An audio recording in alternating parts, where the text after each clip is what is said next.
Bapak Ibu, jujur saja deh, kalau makan tanpa sambal, rasanya kayak sayur tanpa garam. Nggak lengkap, nggak nikmat, kurang greget. Ada sambal terasi, sambal bawang, sambal ijo, sambal matah.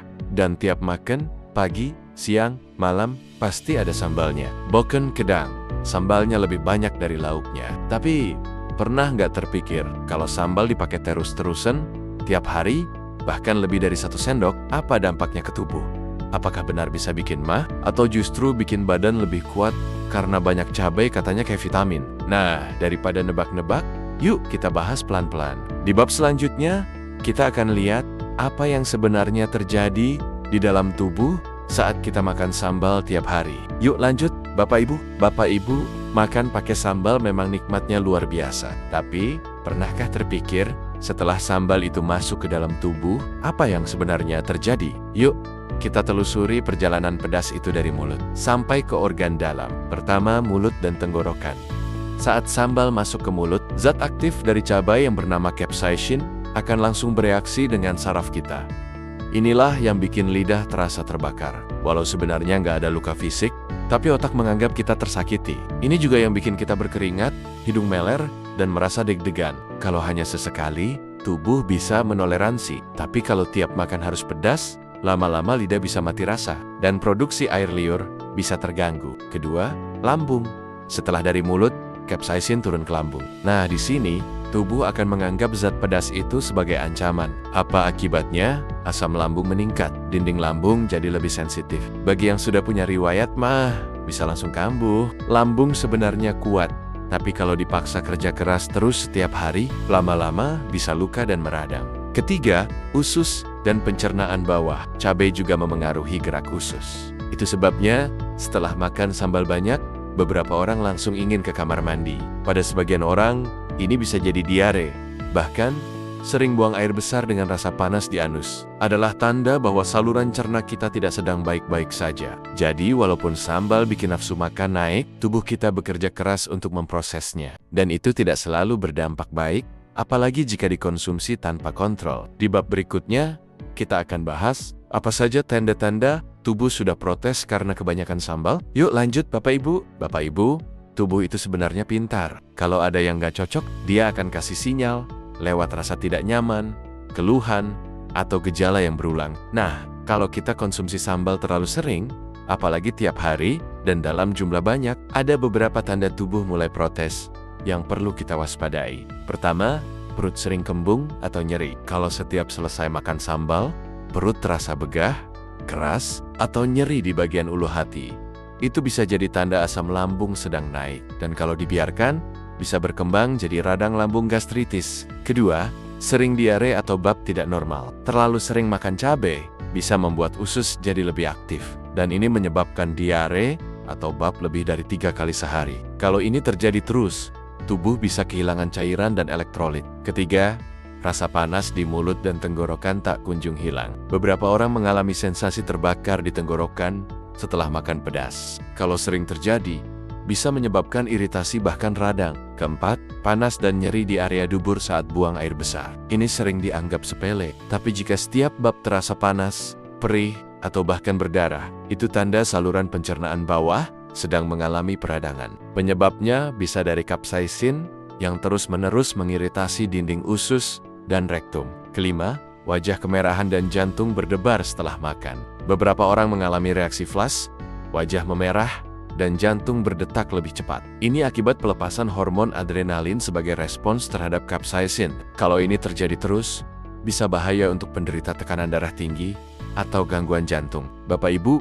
kalau tanda-tanda di atas mulai terasa, itu bukan berarti sambalnya yang jahat. Tapi tubuh kita sedang bilang, sudah cukup, tolong istirahat sebentar. Di bab selanjutnya, kita akan bahas kapan sambal masih aman dikonsumsi dan berapa batas wajarnya per hari. Ya kalian, Bapak Ibu, pertanyaannya sekarang. Kalau sambal bisa berdampak ke lambung, usus, hingga tekanan darah, apakah berarti kita harus berhenti total makan sambal? Tenang, tidak harus begitu kok. Sambal tetap bisa dinikmati, asal dengan porsi dan cara yang bijak. Pertama, batas wajar sambal dalam sehari. Tidak ada angka pasti yang seragam untuk semua orang. Tapi sebagian besar ahli menyarankan maksimal 1-2 sendok makan sambal sehari dan tidak dikonsumsi 3 kali sehari setiap hari. Kalau tubuh sudah mulai ada reaksi negatif seperti mual, panas perut, atau bab tidak normal, itu tandanya tubuh sudah minta istirahat dari sambal. Kedua, perhatikan bahan tambahan sambal. Masalahnya bukan hanya di cabai, tapi juga di garam berlebih, penyedap, dan minyak goreng yang sering ada dalam sambal instan. Sambal botolan atau sambal dari warung kadang mengandung garam tinggi, minyak bekas pakai, bahan pengawet. Kalau dikonsumsi rutin, bisa memicu tekanan darah, naik kolesterol, gangguan gen. Ketiga, gunakan sambal sebagai pelengkap, bukan lauk utama. Kadang, saking sukanya, kita makan pakai nasi dan sambal aja udah cukup. Padahal, ini berbahaya karena tidak ada asupan serat, protein, atau vitamin lain. Sambal harusnya hanya memberi rasa, bukan jadi menu utama. Jadi, Bapak Ibu, sambal tidak perlu dihilangkan sepenuhnya dari hidup kita, tapi perlu disikapi dengan bijak. Di bab selanjutnya, kita akan bahas manfaat tersembunyi dari cabai dan kapan waktu terbaik menikmatinya. Yaklan, Bapak Ibu, meskipun kita sudah bahas dampak negatif sambal, bukan berarti cabai itu buruk loh. Justru, kalau dikonsumsi dengan cara yang tepat dan dalam jumlah wajar, cabai bisa memberikan manfaat baik bagi tubuh. Yuk, kita lihat beberapa manfaatnya. Pertama, membantu memperlancar peredaran darah. Capsaicin dalam cabai bisa membantu melebarkan pembuluh darah, sehingga aliran darah jadi lebih lancar. Ini bisa membantu mengurangi risiko tekanan darah tinggi,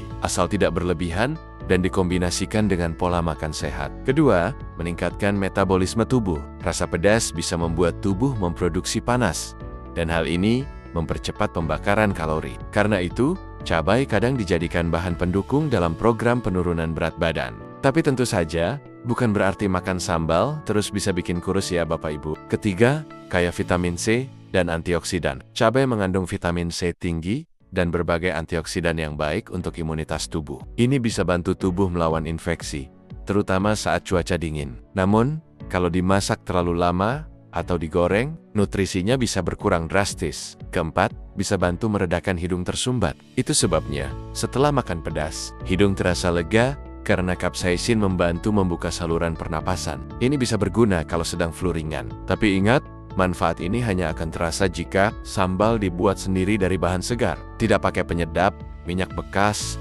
atau gula berlebihan.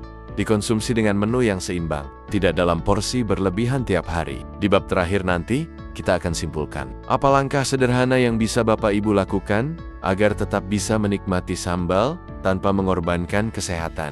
Bapak Ibu yang baik, sambal itu bukan musuh, sama seperti garam, gula, atau minyak. Yang jadi masalah bukan bahannya, tapi cara dan jumlah kita mengonsumsinya.